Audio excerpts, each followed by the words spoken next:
రుణమాఫీ ఖచ్చితంగా జరుగుతుంది. కొంతమంది ప్రతిపక్షాలకు సంబంధించి దాన్ని అడ్డం పెట్టుకొని సాంకేతిక పరంగా రైతులకు సంబంధించిన రుణమాఫీ విషయంలో బ్యాంకుల పరంగా ఆలస్యమైతే దాన్ని అడ్డం పెట్టుకొని రాజకీయం చేయడానికి ప్రయత్నం చేస్తా ఉన్నారు. ప్రత్యేకించి ఎవరైనా చనిపోతే శివ రాజకీయం చేయడానికి బీఆర్ఎస్ పార్టీకి సంబంధించి చేస్తా ఉన్న ఈ రాజకీయాన్ని ఖచ్చితంగా ఖండిస్తా ఉన్నాం. రెండవది, అధిక వర్షాలు, ప్రకృతి వైపరీత్యం, భారీ వర్షాల వల్ల వరదలు వచ్చి రాష్ట్రానికి సంబంధించిన కొన్ని ప్రాంతాల్లో పెద్ద ఎత్తున నష్టం జరిగిన ధర్మిల్లా స్వయానా ముఖ్యమంత్రి గారు, మంత్రులు, స్థానికంగా ఉన్న మా శాసనసభ్యులు, మా కాంగ్రెస్ పార్టీ నాయకత్వం ప్రజలకు చేరువలో ఉండి ప్రభుత్వ పరంగా వరద బాధితులకు అండగా ఉండి సహాయక చర్యలు చేపట్టి వారిని ఆదుకునే కార్యక్రమం చేస్తూ ఉంది. ఎప్పుడు లేని విధంగా వరద సహాయక చర్యలకు సంబంధించి పెద్ద ఎత్తున ప్రాణ నష్టం కానీ ఆస్తి నష్టం కాకుండా అధికార యంత్రాంగం అప్రమత్తం అయ్యి ప్రభుత్వం సూచనల మేరకు ఈరోజు ప్రాణ నష్టం, ఆస్తి నష్టం జరగకుండా పెద్ద ఎత్తున ప్రయత్నం చేసినాం. ప్రాణ నష్టం జరిగిన ఆ కుటుంబ సభ్యులకు కూడా ప్రభుత్వం అండగా ఉంటుందని ఎక్కడ కూడా వెనుకాడకుండా వారిలాగా వారి ప్రభుత్వ హయాంలో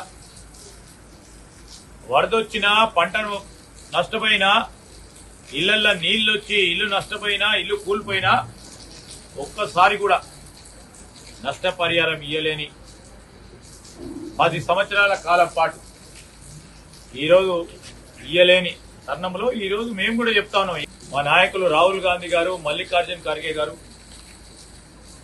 వారి నాయకత్వంలో రేపు జరగబోయే హర్యానాలో కానీ, జమ్మూ కాశ్మీర్లో కానీ, మళ్ళా మహారాష్ట్ర అక్టోబర్, నవంబర్ లో జరిగే ఎన్నికల్లో కాంగ్రెస్ పార్టీ పెద్ద ఎత్తున గెలవబోతా ఉంది. ఆ రాష్ట్రాల్లో కూడా కాంగ్రెస్ పార్టీ ప్రభుత్వాలు ఏర్పాటు కాబోతా ఉన్నాయి. బీజేపీకి సంబంధించి పూర్తి స్థాయిలో వారికి ప్రజల్లో విశ్వాసం కోల్పోతా ఉన్నారు.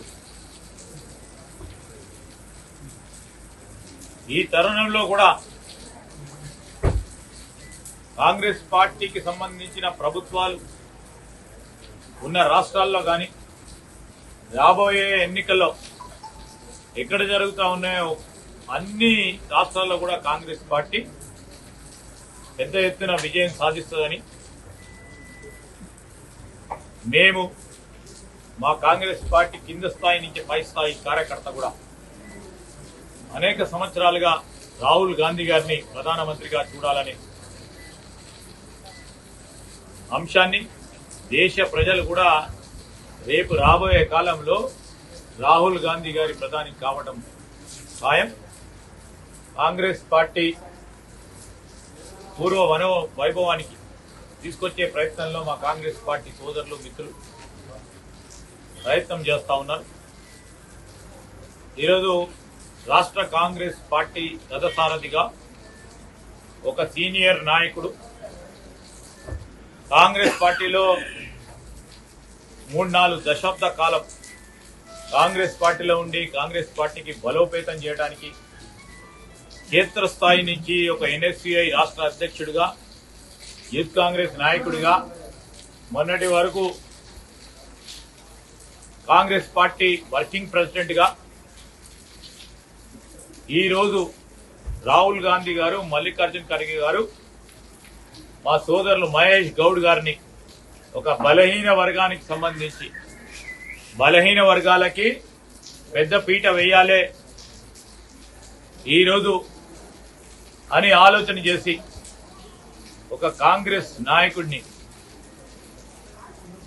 అన్ని తీర్లా కాంగ్రెస్ పార్టీకి సంబంధించి సంస్థాగతంగా బలోపేతం చేయడానికి ఆలోచన చేసే వ్యక్తిని మహేష్ గౌడ్ గారిని కాంగ్రెస్ పార్టీ ఈరోజు పిసిసి అధ్యక్షులుగా నియామకం చేయటం మా మంత్రిని నియోజకవర్గ ప్రజల తరఫున ఇటు పెద్దపల్లి ఇటు భూపాలపల్లి కాంగ్రెస్ పార్టీ మిత్రులందరి తరఫున యావత్ కాంగ్రెస్ పార్టీకి సంబంధించిన రాష్ట్రానికి సంబంధించిన మా కాంగ్రెస్ పార్టీ సోదరుల తరఫున రాహుల్ గాంధీ గారికి మల్లికార్జున్ ఖర్గే గారికి కృతజ్ఞతలు తెలియజేస్తాం.